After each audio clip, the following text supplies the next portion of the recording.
Perkenalkan, nama saya Rismayani, Prodi PAI, kelompok 4. Baik, di sini saya akan menjelaskan sedikit materi tentang ingkar sunnah. Baik, sebelum memasuki materi lebih dalam, kita dulu mengetahui apa itu ingkar sunnah atau pengertian ingkar sunnah. Secara bahasa, kata ingkar sunnah terdiri dari dua kata, yaitu ingkar dan sunnah, yang mempunyai arti tidak mengakui dan tidak menerima, baik di lisan dan di hati, bodoh atau tidak mengetahui sesuatu, dan menolak apa yang tidak tergambarkan dalam hati. Singkatnya, ingkar secara terminologis yang berarti menolak, tidak mengakui, tidak mengetahui, dan tidak menerima sesuatu, baik lahir dan batin atau lisan dan di hati, yang dilatar belakangi oleh faktor ketidaktahuannya atau faktor lainnya, misalnya karena gengsi, kesombongan, keyakinan, dan lain-lain. Sedangkan sunnah dalam bahasa adalah jalan yang dijalani. Yang kedua yaitu sejarah perkembangan ingkar sunnah. Sejarah perkembangan ingkar sunnah hanya terjadi pada dua masa, yaitu pada masa klasik dan modern. Kemudian hilang dari peredarannya selama kurang lebih 11 abad. Kemudian pada abad modern, ingkar sunnah timbul kembali di India dan di Mesir pada abad 19 Masehi sampai sekarang. Sedangkan pada masa pertengahan ingkar sunnah tidak muncul kembali, kecuali Barat mulai menguasai kolonialisme ke negara-negara Islam. Ingkar sunnah pada masa klasik. Ingkar sunnah klasik terjadi pada masa Imam Asy-Syafi'i yang menolak kehujahan sunnah dan menolak sunnah sebagai sumber hukum Islam baik mutawatir dan ahad. Ingkar sunnah klasik diawali akibat konflik internal umat Islam yang dikabarkan oleh sebagian kaum sindik yang kemudian berkedok pada sekte-sekte Islam yang diikuti oleh para pendukungnya dengan mencaci para sahabat dan melemparkan hadis palsu. Ingkar sunnah klasik hanya terdapat di Basra, Irak, karena ketidaktahuannya tentang kedudukan sunnah dalam syariat Islam, tetapi setelah diberikan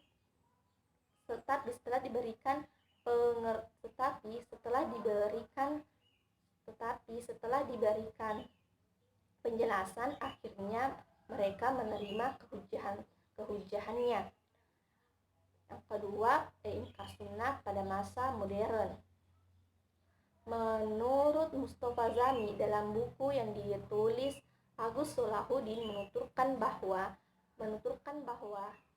ingkar as-sunnah modern lahir di Kairo, Mesir pada masa Syekh Muhammad Abduh tahun 1266 sampai 1323 Hijriah. Dengan kata lain, dialah yang pertama kali melontarkan gagasan ingkar as-sunnah pada masa modern. Salah satu yang menarik dari Syekh Muhammad Abduh bahwa dia mengingkari eksistensi hadis ahad sebagai dalil ketauhidan. Baik, yang ketiga yaitu klasifikasi. Klasifikasi yang pertama yaitu tidak percaya kepada semua hadis Rasulullah. Menurut mereka, hadis itu karangan Yahudi untuk menghancurkan Islam dari dalam. Dan yang kedua, dasar hukum Islam hanya Al-Quran saja. Dan yang ketiga, syahadat mereka adalah isyadu biyanna muslimun. Dan yang keempat, salat mereka bermacam-macam. Ada yang salatnya dua rakaat saja, dan ada yang salatnya hanya mengingat saja. Yang kelima, puasa wajib hanya bagi orang yang melihat bulan saja, maka dialah yang wajib berpuasa. Dan yang keenam, haji boleh dilakukan 4 bulan haram. Dan yang ketujuh, pakaian haji boleh memakai celana panjang dan baju biasa. Yang kedelapan, Rasul tetap diutus sampai hari kiamat. Baik, penjelasan yang keempat yaitu argumen ingkar sunnah. Dari berbagai argumen yang banyak jumlahnya itu, ada yang berupa argumen nakli atau ayat Al-Quran dan hadis, dan ada pula yang berupa argumen non-nakli. Dalam uraian ini, pengelompokan kepada dua macam argumen tersebut digunakan.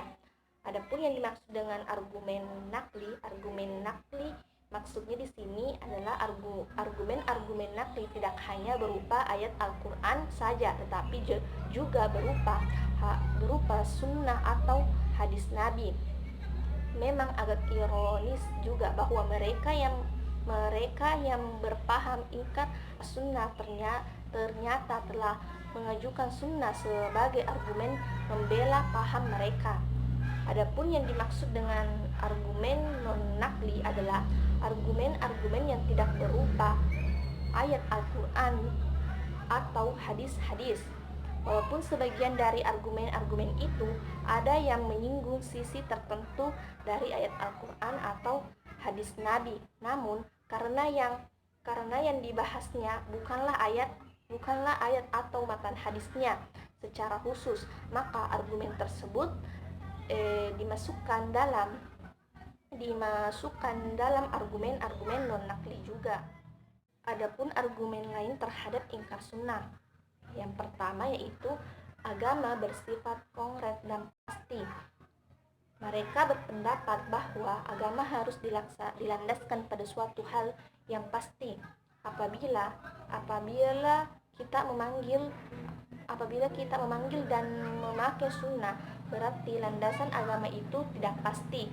Al-Quran yang kita jadikan landasan agama itu bersifat pasti, seperti dituturkan dalam ayat Al-Quran surah Al-Baqarah ayat 1-2 yang berbunyi, A'udzubillahi minasyaitonirrajim.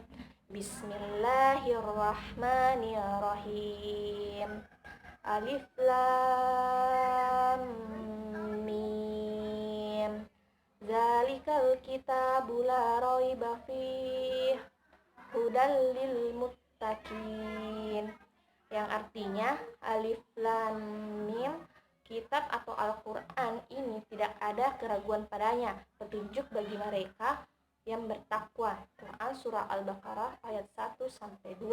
Sementara apabila agama Islam itu bersumber dari hadis, ia tidak akan memiliki kepastian sebab keberadaan hadis